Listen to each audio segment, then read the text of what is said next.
Hi friends, ఎలా ఉన్నారు? అందరూ బాగున్నారా? ఫస్ట్ టైం మన ఛానల్ చూస్తున్నట్లయితే సబ్స్క్రైబ్ చేసుకోవడం మర్చిపోవద్దండి. అలాగే ఒక లైక్ వేసుకోండి.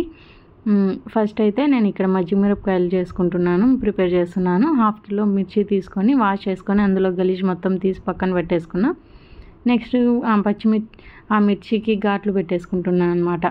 ఇలా పొడవుగా ఘాట్లు పెట్టేసుకొని, ఫస్ట్ టైం చేస్తున్నట్లయితే హ్యాండ్స్ గ్లౌస్ కానీ కవర్ కానీ వేసుకొని చేయండి ఫ్రెండ్స్. ఎందుకంటే స్కిన్ టచ్ అయితే స్కిన్ మొత్తం కారంగా మండిపోతుంది కాబట్టి చిన్నపిల్లలు ఉన్న వాళ్ళకైతే ఇంకా జాగ్రత్తగా వేసుకోండి. నెక్స్ట్ ఈ మజ్జిగ తీసుకున్నాం ఫ్రెండ్స్. మజ్జిగ చేసుకున్నా ఆల్రెడీ 2 days ముందే తోడు పెట్టేసుకొని, పెరుగు కొద్దిగా పుల్లటి మజ్జిగ అయితే బాగుంటుంది కాబట్టి 2 రోజుల ముందే తోడు పెట్టేసుకొని ఆ పెరుగుని మజ్జిగ చేసేసుకొని ఈ పౌడర్ మిక్సీ పట్టేసాను. ఇది జీలకర్ర వాము రెండు ఒక 3 టేబుల్ స్పూన్స్ వేసేసుకొని మిక్సీ పట్టేసాను అనమాట. మిక్సీ పట్టేసుకొని ఆ పౌడర్ కొద్దిగా చల్లమిరపకాయలకు కూడా యూజ్ చేసుకుందామని ఫస్ట్ అయితే ఆ వీడియోనే రిలీజ్ చేసేసాము కదా.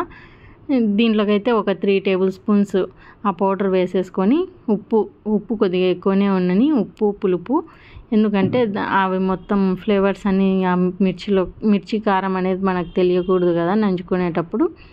అందుకని వేసుకొని ఆ మిర్చి మొత్తం మునిగేంత వరకు నీళ్ళు వేసేసుకొని, ఈ లెమన్ అయితే నేను 3 lemons తీసుకున్నా. 3 lemons పైన నిమ్మరసం వేసుకొని ఇంకా 3 days వరకు అట్లనే కదపకుండా అట్లనే పక్కన పెట్టేసుకోండి మూత పెట్టేసి.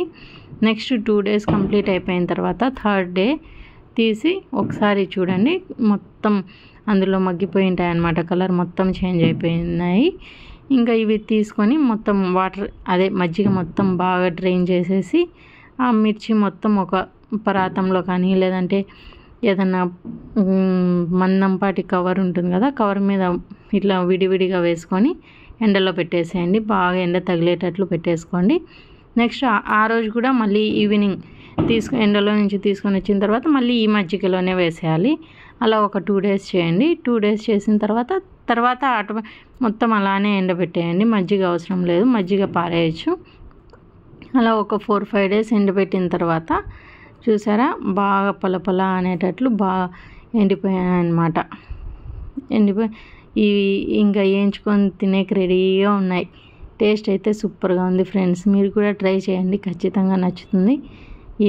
ఇది కూడా చెప్పాలన్నా అంటే ఇంకా ఇది కూడా రాని వాళ్ళు, నాకు కూడా ఫస్ట్లో రాదు, రాని వాళ్ళు కూడా ఉంటారు కదా, అందుకని చెప్తున్నాను. ఇంకా ఇవన్నీ స్టోర్ చేసేసుకొని ఎండిపోయిన తర్వాత ఒక బాక్స్లో వేసుకొని స్టోర్ చేసేసుకోండి.